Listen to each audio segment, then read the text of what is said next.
All right, good evening, ladies and gentlemen. Well done on making it to the masterclass on vertical projectile motion. I must admit that when it came to the selection for the vertical projectile motion class, there were a large number of you who actually got 100% mastery. So well done on that. That's a good indication that you really are prepared for what you're doing. Now, can I just quickly ask, and this isn't something that's going to get excluded or put you in a class or not, can I ask how many of the people who attend the master classes also attend all of the lessons? And I'm putting a big all of the lessons. If you've attended all of the lessons, you can give me a thumbs up. I just want to know, because technically you don't have to. The whole idea behind the master class is that if you are academically strong, you may find that the classes that I do normally are just a little bit too slow for you.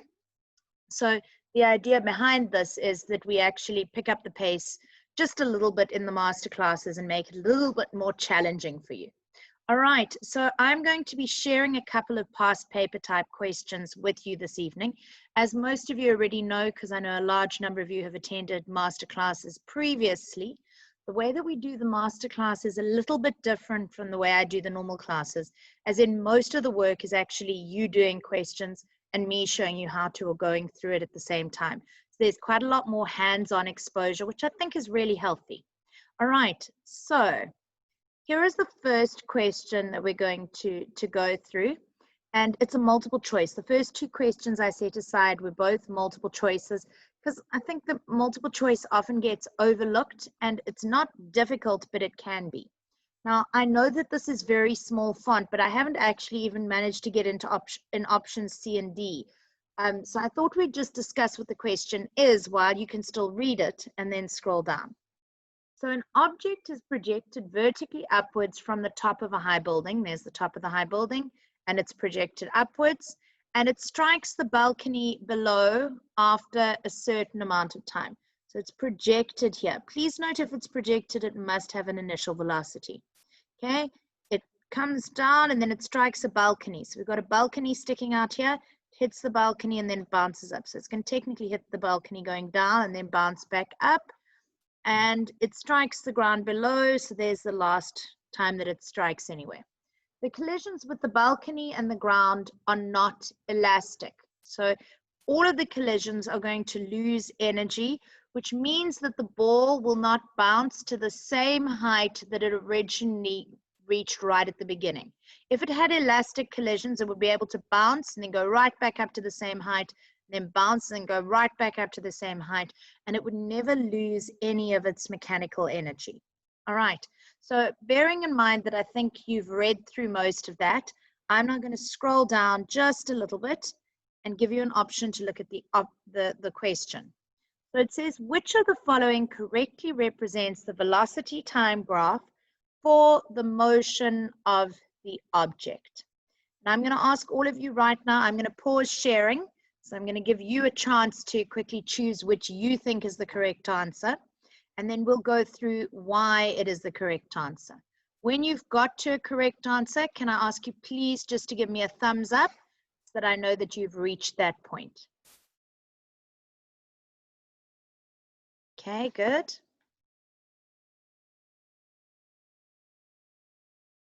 Good, good.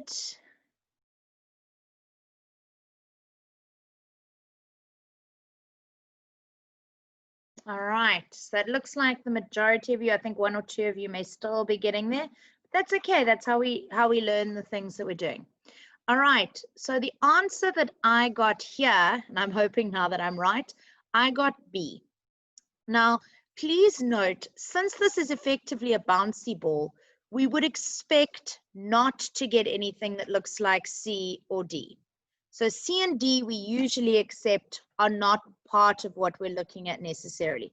We also could look at the fact, I'm just suddenly looking at how many collisions there are. Can I ask who also came up with that answer, the same answer as I did? Okay, I'm suddenly doubting it, but it says for the motion of the object. So here I've got the object going up to the highest point. Okay, that's the highest point. So that's effectively it got thrown and it went to the highest point. That's the point there. Then it goes down until it hits the balcony. When it hits the balcony, it's there and all the way through to there because it hits the balcony going downwards and then it starts moving upwards. So that's both of those bits. Then it goes upwards to the highest point in its motion. The highest point in its motion is there. And then it comes down and hits the ground. And when it hits the ground, it would be somewhere over there. All right, so B is correct. I want to quickly let you know what allowed me to rule out some of the other options. If we had started with this option, we must have had the initial velocity as 0. The ball must have been dropped, not thrown upwards. So if it is thrown upwards, which we were told it was here, it's got to start with an initial velocity that has a value. Now, I'm going to say it has a positive value here because we threw it upwards, and I'm assuming here that upwards is positive, but they don't have to actually do the graph that way. I'm also assuming it's upwards because my gradient here for all the bits while it's in free fall is going to be negative 9.8, and negative means downwards. So therefore I can assume up is positive, down is negative, and we start with an initial value that is not 0. So it starts moving upwards with a velocity that has a value. Both of these start with an initial velocity that has a value, but the problem with this diagram is that you accelerate, so your velocity goes up, up, up, up, up, then it reaches, but here you'll notice the problem is it's only right at the end here and here when it hits the ground that we think that our velocity is 0. You're not going to hit the ground when the ball isn't moving. Also over here, we can look at for both of these, I guess, we could look at the gradient of the line as telling us our acceleration. So here we accelerate upwards, then downwards, then upwards, then downwards. Upwards, downwards, upwards. I think that this is similar to that, but it's not correct. So you need to learn what the graphs look like and think it through. The good news is if you didn't get that one correct, let's quickly ask who got that correct. Thumbs up if you got it right. Again, well done. If you didn't get it correct, I've got another one for you so you can practice and make sure you did get the correct idea. So let's have a look at another one.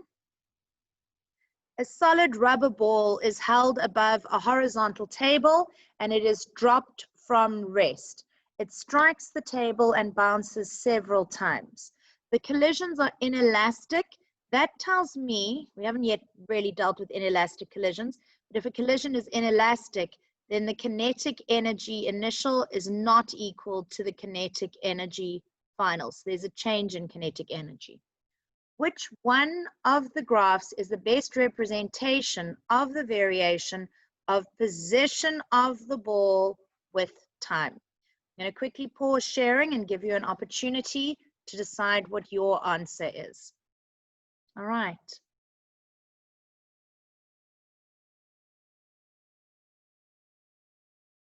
Okay, give me a thumbs up when you're done.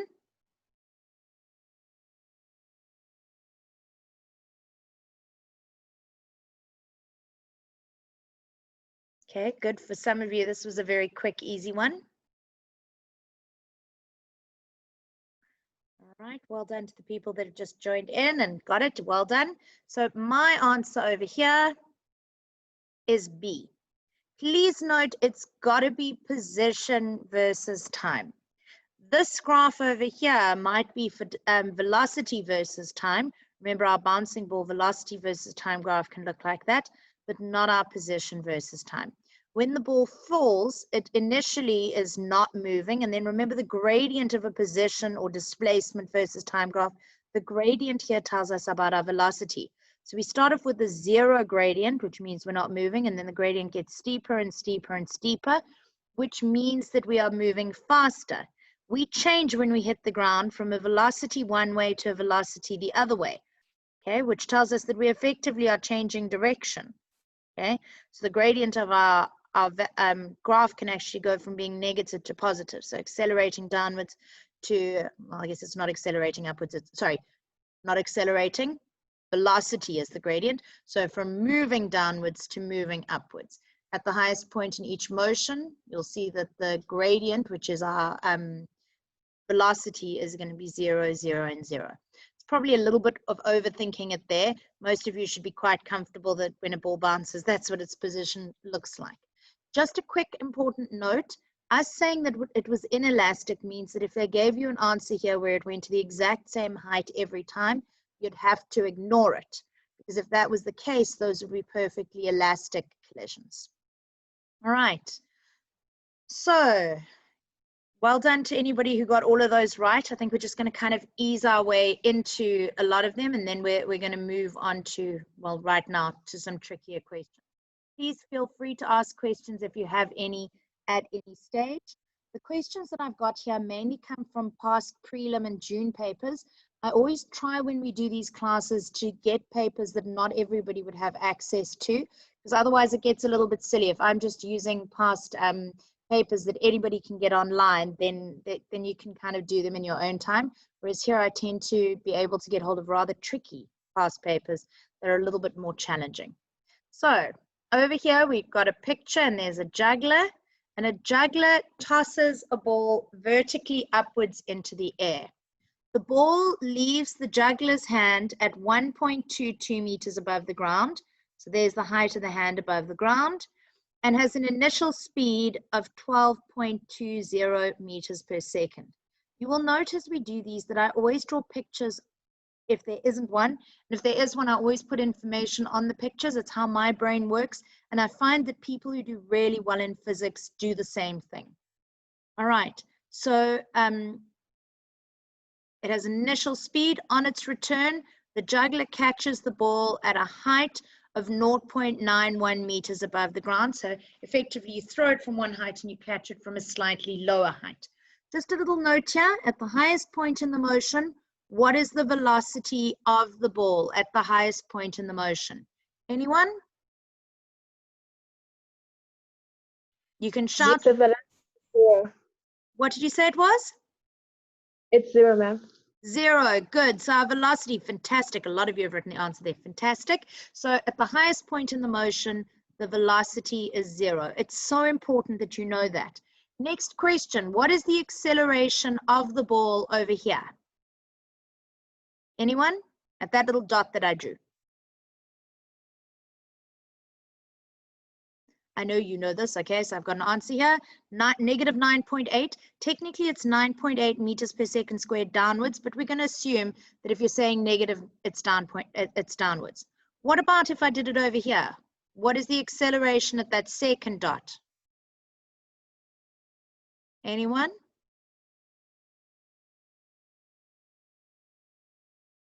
Okay. Oh, we got to be careful. It's also, well, you had to say downwards. I actually have to go back and check if you wrote that. But it's still going to be 9.8 meters per second squared, but it's got to be downwards. So the idea that you've got to have here is that the acceleration at these 2 points is exactly the same. Its velocity may be in opposite directions, but at all times the acceleration is in the same direction. All right, so if I'd chosen at some point to make the initial direction positive, which I mentioned to you before that the examiner will do, then at both points here, the acceleration will be negative 9.8 meters per second squared. I don't know if you saw that negative that I put in there, disappeared a little bit here. And the acceleration here is also negative 9.8 meters per second squared. So both of them, just going to draw it in different colors so people don't lose it, both of them have the same acceleration. Okay. Question 4.1, write down the term given for the idealized motion of a ball in which air resistance is ignored and the acceleration of the ball is constant. Anybody? There are actually 2 possible answers for this. Really? Ah, there we go. Okay, we got some options. All right, free fall will work. There's another option. Any idea what the second option is that you could use? Okay, you could say, I wouldn't say force of gravity. Thank you, Danny. I'd say vertical projectile motion. You could possibly get away with saying just projectile motion, because technically if it is a projectile, then the only force acting on it is gravity. But the problem is that if it's moving to the side, it shouldn't affect its acceleration. So I would just prefer it if you changed it to be vertical projectile motion rather than just projectile motion. But since you don't deal with two-dimensional projectile motion, there is a small chance that that accepted if you left the vertical off. All right, ladies and gentlemen, our first proper calculation for today. The question is to calculate how long the ball was in the air. Now, just a quick thing, and I know it's a very technical thing, but how long is not a distance, it is a time. Okay, please just be aware of that. Sometimes people get very confused with the use of the word long because you often think about length when you think about long instead of time. So when they ask how long was the ball in the air, we're calculating the time. All right, so I'm going to pause this quickly. I'm going to do the calculation. Can I please ask you to do the same? I hope you've all got the various equations of motion written down somewhere. Does anybody not have the equations of motion written down? If you don't, you can quickly raise a hand or put in a thumbs up and I'll get them for you. But otherwise, okay. I'm going to assume none of you have done that. You've all got access to them somewhere. Fantastic.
Yeah, mine's making me do a simultaneous equation.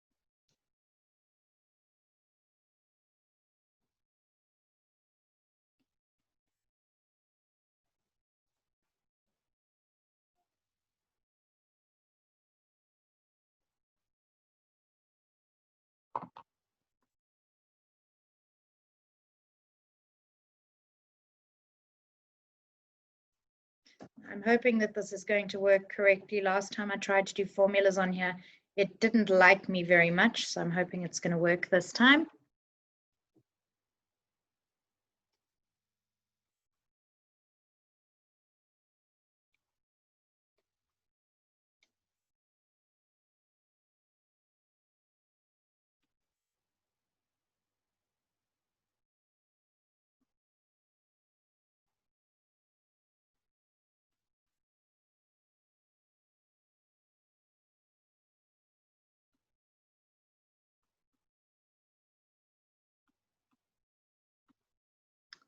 Okay, ladies and gentlemen, can I please ask if you've got an answer to give me a thumbs up so that I can see where we're up to? Okay, good.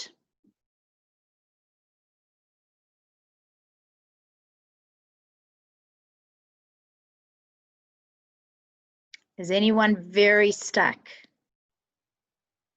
Okay, my recommendation with this section is always to write down the variables you've got. And then with this particular question, pay very good attention to whether it's a positive or a negative.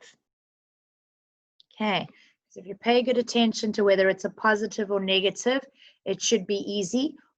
Also think very carefully in this particular question about what the displacement is, because I think the displacement here is probably the biggest thing you might get caught on. There's not very much to get caught on. All right. Does anyone need me to wait a little bit longer, or can I go through the solution? You got to remember this is for you guys. So if you need a little bit longer, you're welcome to say, please give me more time, and I will give you more time. All of your cameras off, I can't really see, so I'm just guessing. All right, so I'm going to presume everybody's done or had enough time. Okay, so I'm going to run you through what I did first. I chose to make the direction of motion or initial motion upwards as positive. So my initial velocity was 12.2. I didn't know my final velocity with which it was caught here. I didn't know that, so I had to leave that off. My acceleration the entire time is downwards, which is negative 9.8. Just a quick thing, I'm sure all of you are aware of this, but we can deal with motion up and down in one equation, provided that all of our signs are correct. So this means up, which is true. This means down, which is true. And my displacement, sorry, I'm just quickly pausing because it says my internet's going a bit slow. Okay, my displacement is this distance between the two. So if we started 1.22 meters above the ground and we finished 0.91 meters above the ground, that means that we have gone down by 0.31 meters. If that is the case, this is a negative value and we've got to make sure we plug it in. The equation that we choose is the one without final velocity, which is delta x is vi delta t plus a half a delta t squared. I plug in my negative 0.31. I plug in 12.2 delta t and a half negative 9.8 times by delta t squared, multiply out where necessary. And then because I personally hate my what I call my a value, you know, you do ax squared plus bx plus c. If my coefficient of my x squared is negative, I freak out. So I, instead of putting them all in the calculator as negative, change everything sign. And I got two answers here. Please note the one answer that I got was negative, which means it can't be a possible answer. Time can never be negative. And I got the answer of 2.51 seconds. Can I quickly ask who got the same answer? Okay, good. All right, that's a good sign that it's okay. So I'm going to quickly just go and check. There was one question that came up here, and I'm hoping it wasn't a correction. I think I've always got to be careful of those. All right. Okay, so there's a question here saying, ma'am, would it take the same time to go up and come down? So it would take the same amount of height from a position to the highest point as it would from that highest point back to where it was thrown from.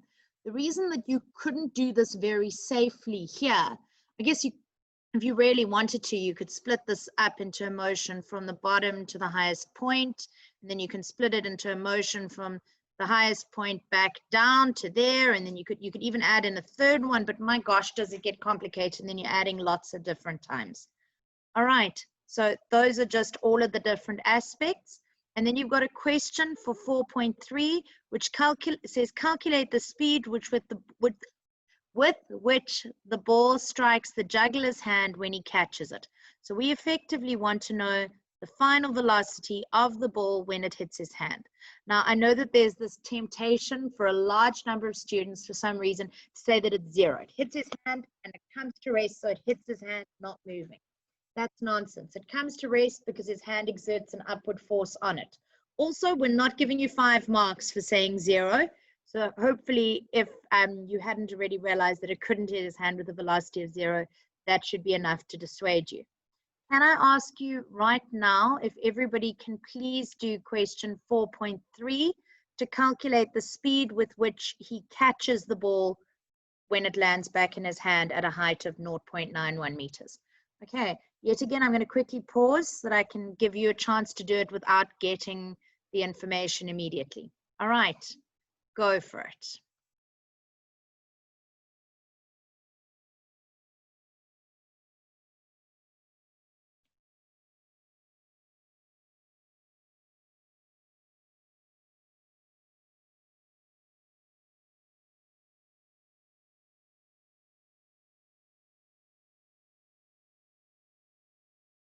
Please note that there are many different ways to get this answer, so you may use almost any one of the equations of motion as long as you use it correctly.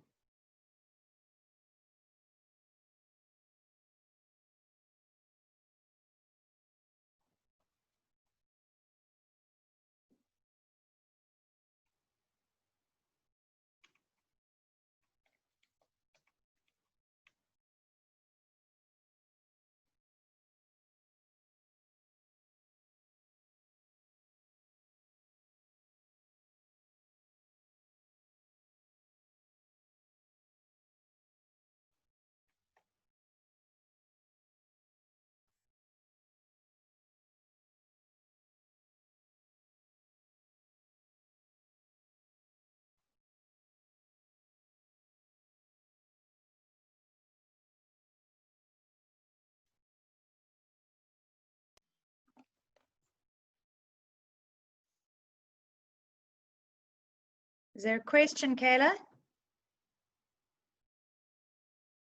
Please ask if there are. I'm actually just taking a screenshot of my values because I have a sneaky suspicion that as soon as I move on to the next screen, I'm going to need them.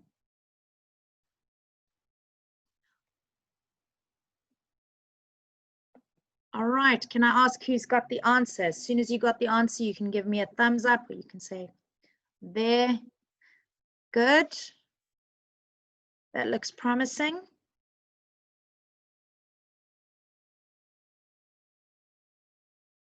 Okay, yay. All right. It's always nice when your videos are on. Gives me someone that I teach that isn't just a picture or a name. So thank you. All right, let's go back to this. Okay. So I think most of you got there. So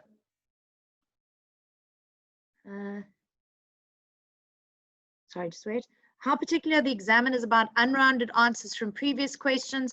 All right, so I'm going to tell you a little bit of a secret, although I guess it isn't a very big secret, that when it comes to us actually marking, we only mark from the second, we only mark to the accuracy of the first decimal place. Now, I want to make that very, very clear. That means that if my original answer was 2.51, I have to write down 2 decimal places. Okay, have to. If you don't write 2 decimal places, you're wrong. But if your second decimal place isn't the right one, they don't worry. Okay, so they're not going to fuss about your second decimal place being different. So that's the first thing. And secondly, they assume that you can use this. Okay, you can all see my screen now. But if you use this completely rounded value exactly as you had it, you will not lose a single mark. Okay, so the memo actually works on the assumption that you round at every single point and that you don't know how to use a calculator with a memory function or keep the value in your calculator. So please, provided that you actually round correctly en route, like here, I couldn't make this suddenly 2.55 or something different. So you've got to round it appropriately. But if you use that value at any other step, you'd still get full marks. Now, my important question here is who got 12.44 or something that they know is very close and the same value? Good. So it didn't have to be exactly 12.44. It just had to be kind of close to it, because many of you may have chosen, instead of using this equation. Now, I'm going to go and give you the background as to why I used this equation. I wanted to know the final velocity this time, and when I worked out the time, being 2,51 seconds, it potentially had an error in it. I could have got it wrong because I worked it out myself. So because of that, I avoid using a value that I've calculated myself in the next step if I can avoid it. It doesn't mean that they're going to penalize you for it in a matric exam. In fact, in a matric exam, they've got to do positive marking. But it makes it much harder on the examiner if they've got to then go back, plug in your value, check it out with your things.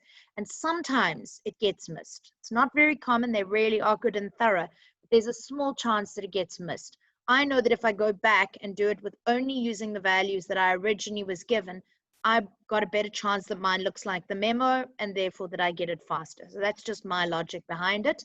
So what I did was I had my final velocities, what I'm looking for. My initial velocity is 12.2, A is negative 9.8, delta X is negative 0.31, everything from there. Just a reminder, if you're doing a square root, you must remember that a positive and a negative goes in here. So I didn't actually know at this point whether it was moving up or down. And I then assumed that since it's over here, it's got to be moving down, which is why I put my own negative in there. But the question asked us for speed, which means we didn't need a direction. The reason I've written the down in brackets over there is because I know I don't need it.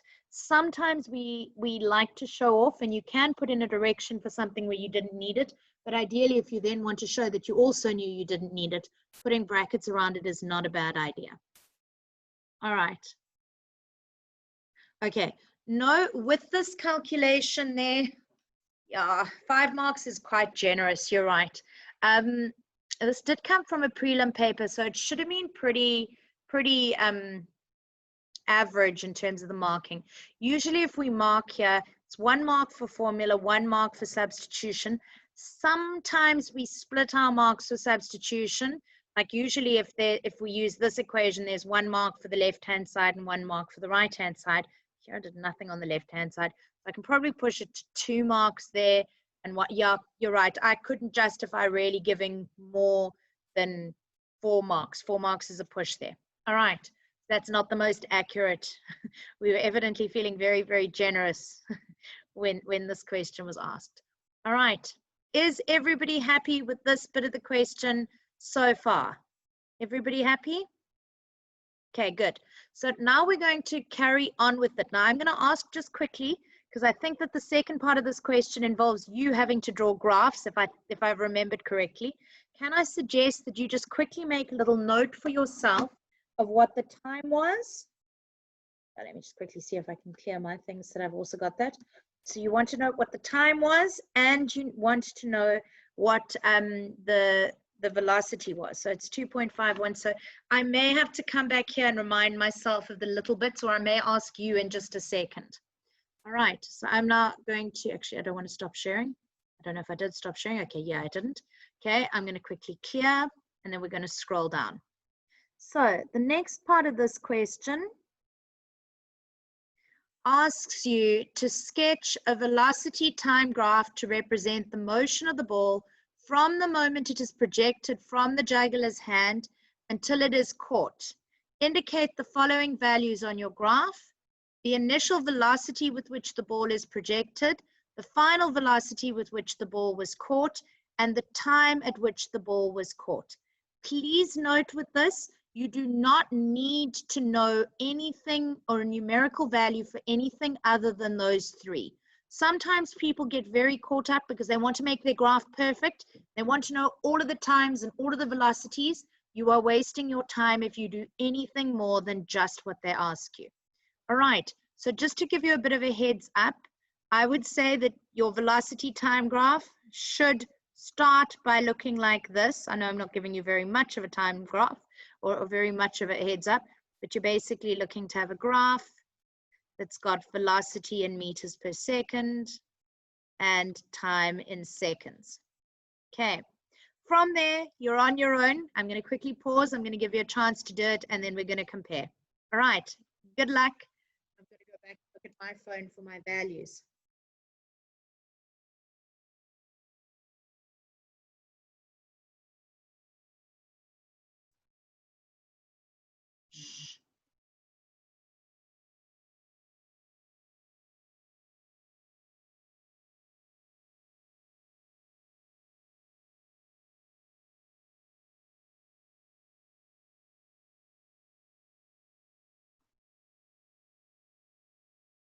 Your graph does not have to be to scale. It's a sketch, but your values have to be correct.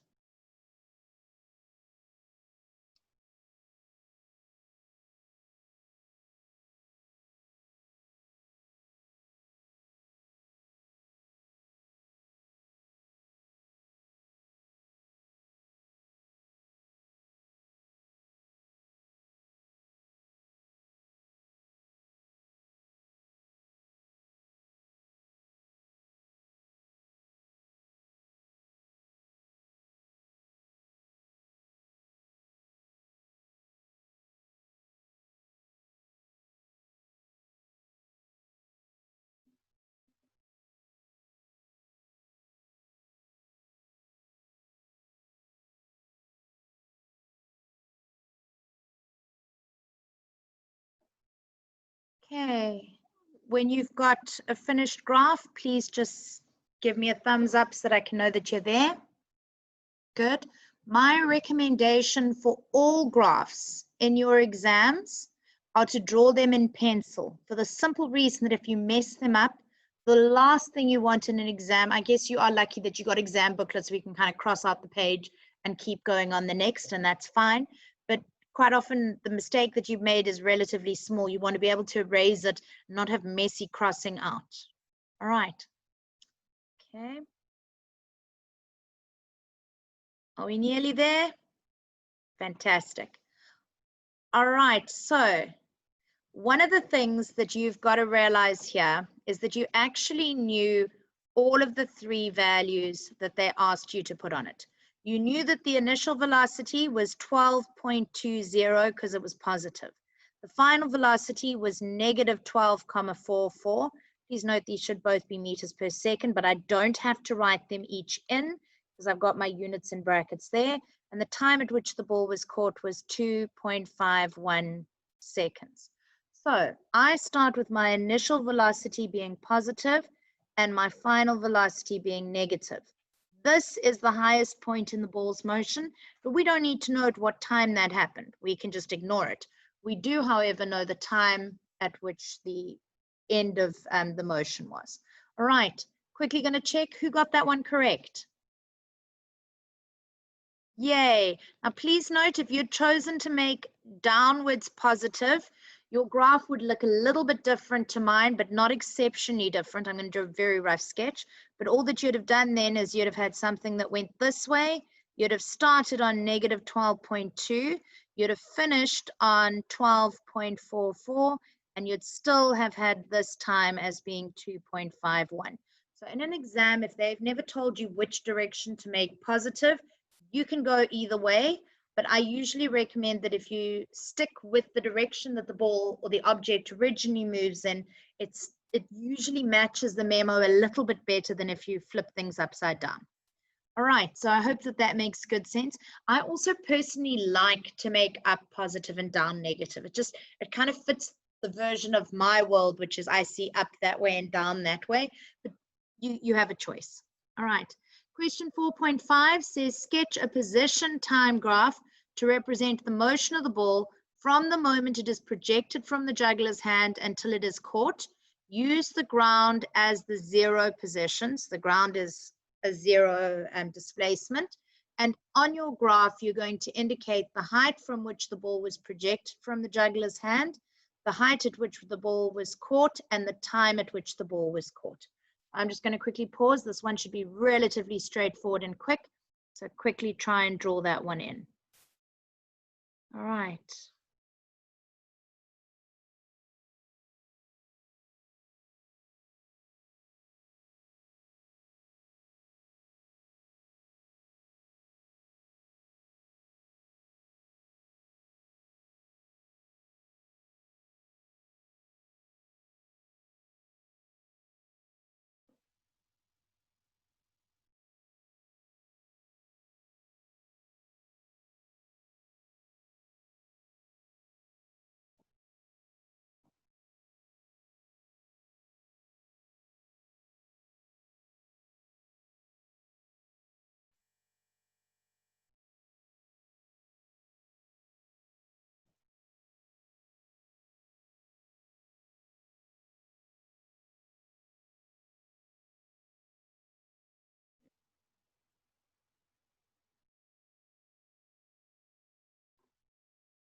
All right, ladies and gentlemen, I think most of you should already be done with that. Can I just double check? If you're done, fantastic. Okay, good, good, good. All right, so if I show you my picture, if I undo, my picture just disappeared itself. That was a bit scary. If I show you my picture's over here. In fact, I'm going to move it down just a little bit because I don't think you're going to see it quite as clearly as I'd like it to be seen.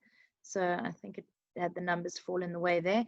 So if you look here, you'll be able to see that we start 1.22 meters above the ground. We finish 0.91 meters above the ground, and it takes a time of 2.51. We've got to make sure that we get to the highest point in the motion as well.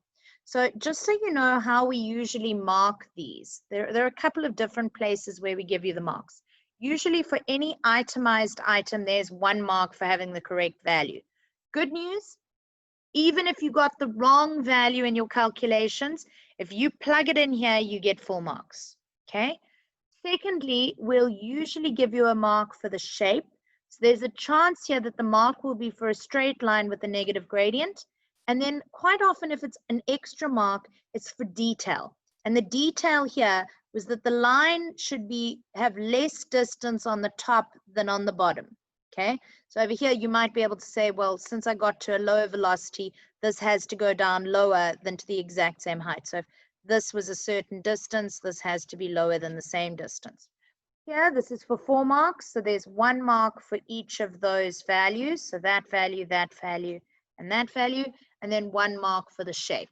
Okay, so that's usually how we get around giving you as many marks as we do. Okay, so I'm going to just quickly stop sharing this and chat to you about it. All right. Who found that to be a relatively nice, straightforward, and easy question? I think it wasn't too bad. It was kind of what you had hoped for. Nothing too challenging. Obviously, everything carries forward from the previous answers. So if you've messed up on one answer, unfortunately, it's going to mean messing up on everything. All right. Does that make sense? Okay, let's keep going.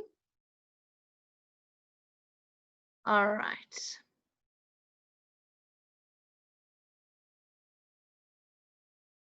Ooh, big gap.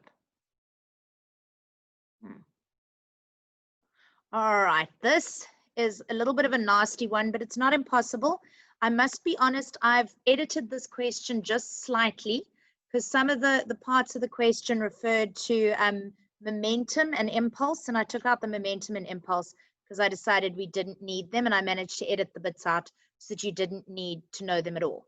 Okay, so our question over here says oh, sorry, got to find my pen. A steel ball of mass 160 grams. Now, just a note, a mass in a vertical projectile motion question has no place. The only time they ever give you a mass and you care about the mass is if you're going to be doing momentum or impulse, where you've got to do your F delta T as change in momentum. Another important thing, and I'm just throwing little thoughts out there to get your brain working, in physics, nothing is in grams. So if we get 160 grams, we must convert it to 0.16 kilograms. We're not going to use that at all in this particular set of questions because I've taken out the questions that need it.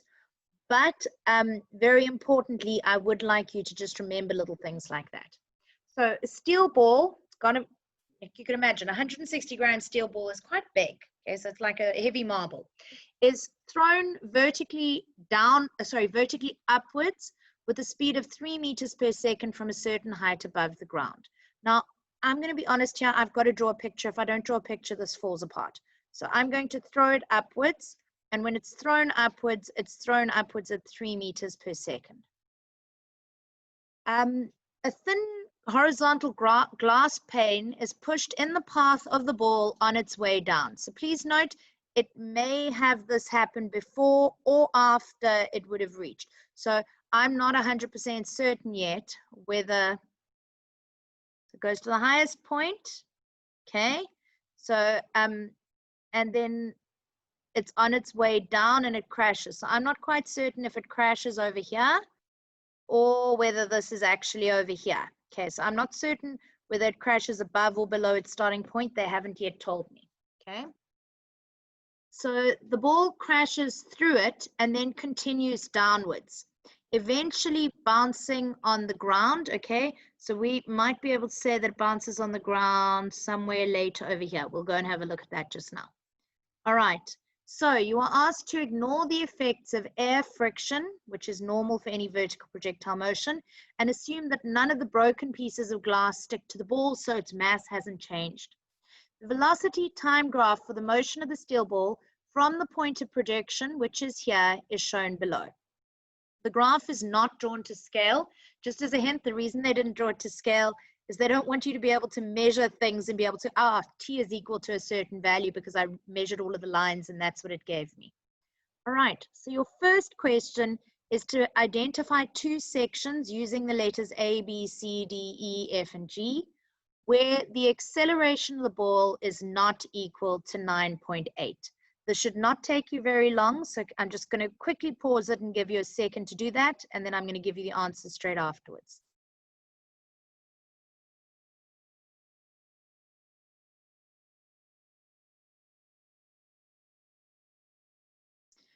All right, I'm going to presume that actually was enough time.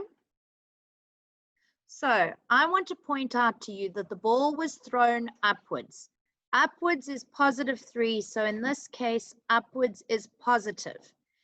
This section from A to C all has the same gradient.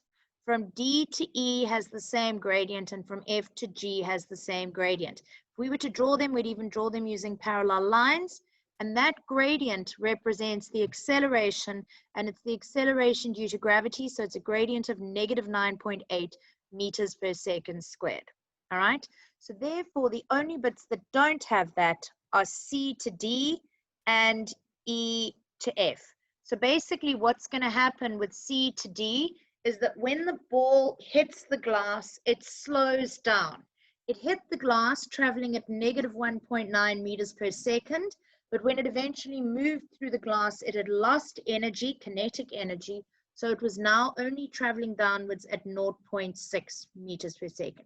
So it effectively, when it hit it, it had a deceleration. Then it's going to keep traveling down. At point E, it hits the ground.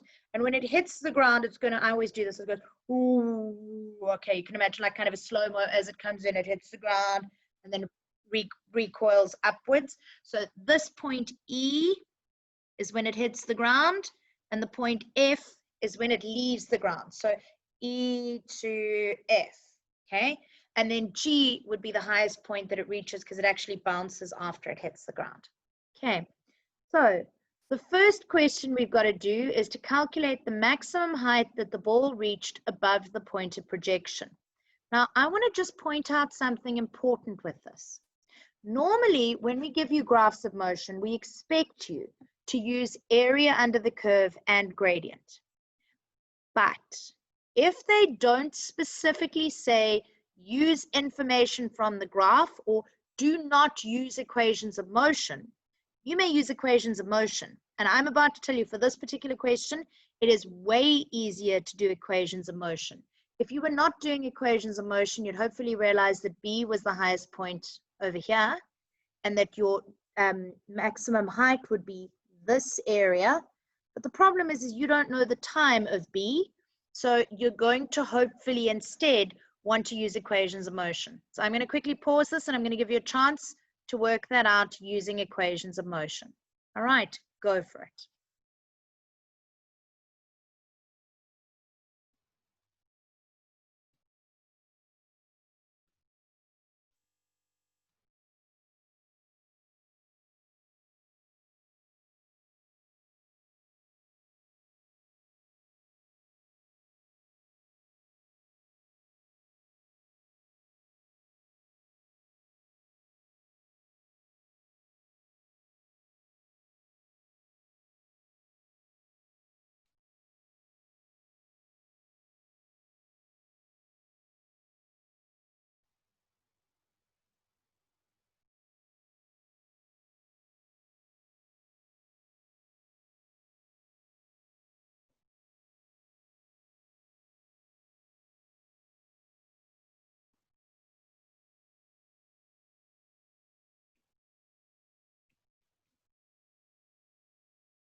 Okay, answers to a minimum of 2 decimal places.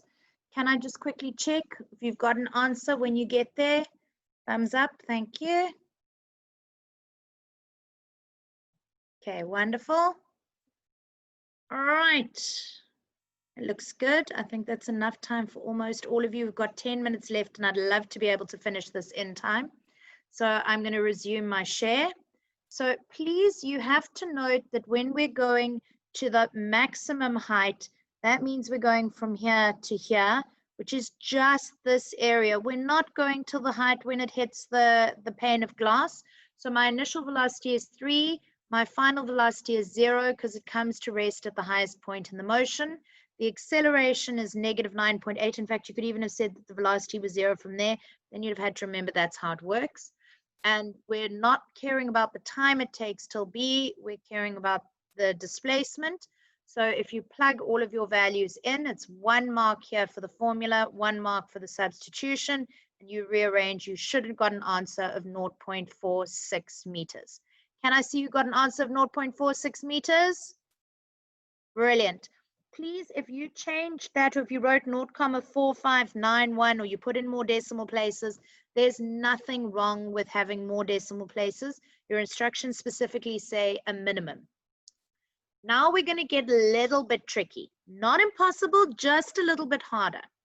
They want to know what is the distance between the glass plane and the point of projection of the ball. Now, I don't yet know if it's this way around or if it's this way around because I didn't check what it was.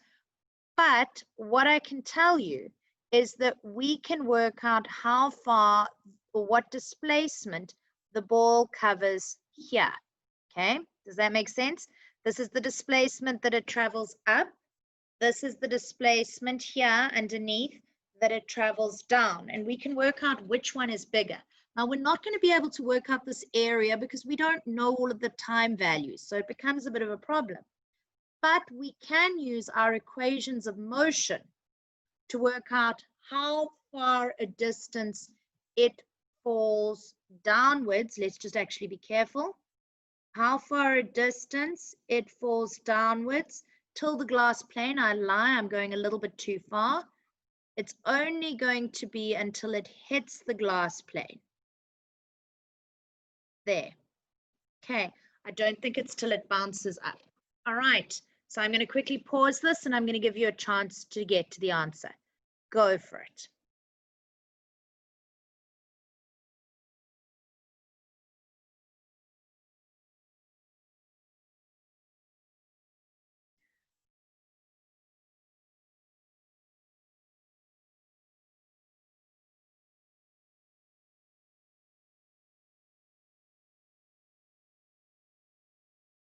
Be very careful with your positives and negatives here.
Okay, can I double check who's got an answer? Yeah, good.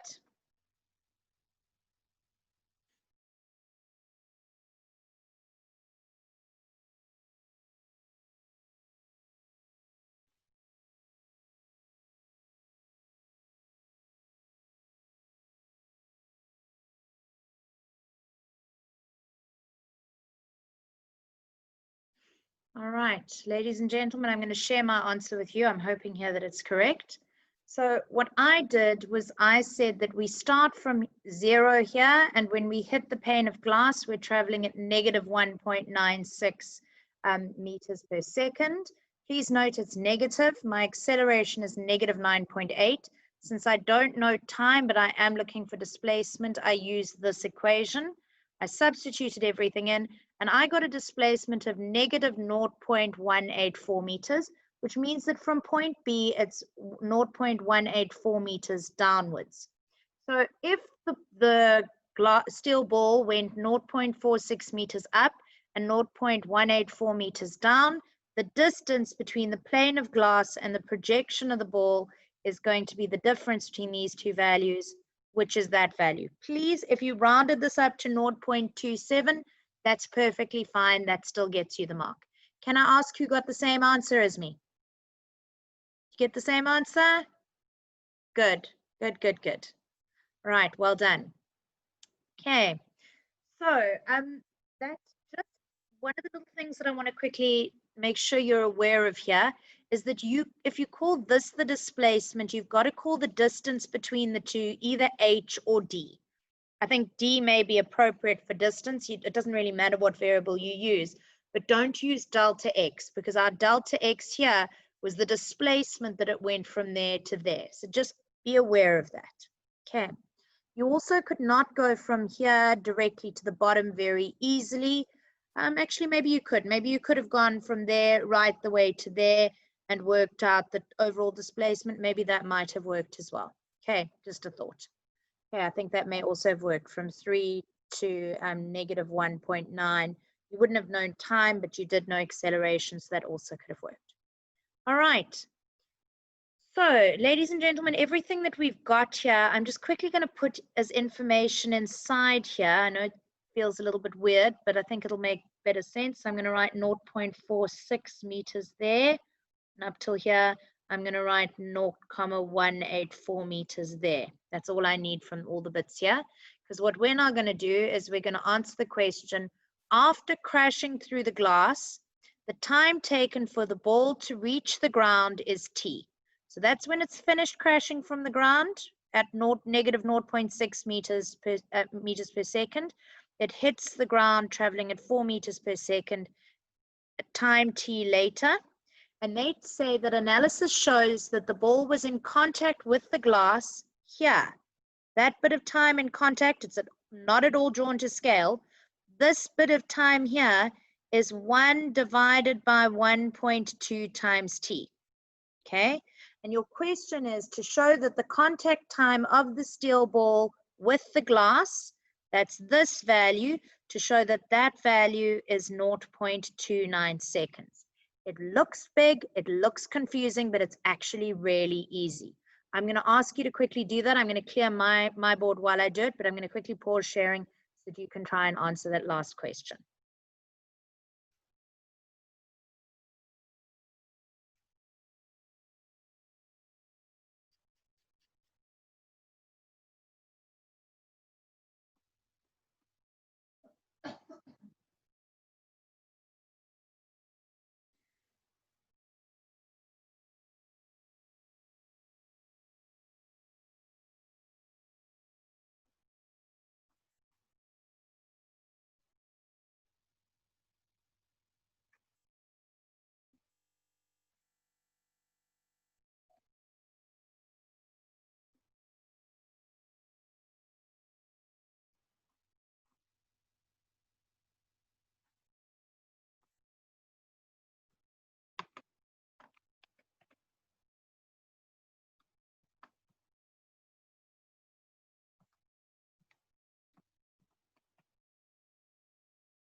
All right, now there's one lovely thing about them laying out a question like this, and that's that if you get to the right answer, you know you've got the right answer.